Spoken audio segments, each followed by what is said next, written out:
Hi everyone, welcome to day 3 of learning grammar. இன்னைக்கு என்ன noun பார்க்க போறோம்னா collective noun. Collective nounனா என்ன? It is a noun that refers to a group of individuals or things considered as a single unit.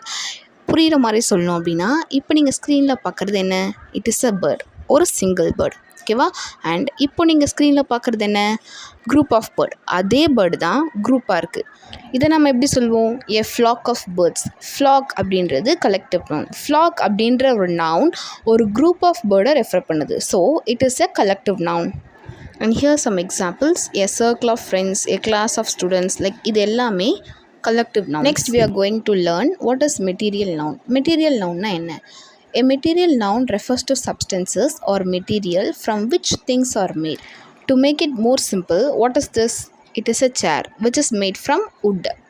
And what is this? This is also a chair which is made from plastic. அதாவது இதுவுமே சேர் தான், முன்னாடி பார்த்ததுமே சேர் தான். The difference, இது plastic chair, அது wooden chair. which means ஒரு product எதுலேருந்து செய்யப்பட்டது அப்படின்றத மென்ஷன் பண்ணுறது தான் material noun. And here are some examples.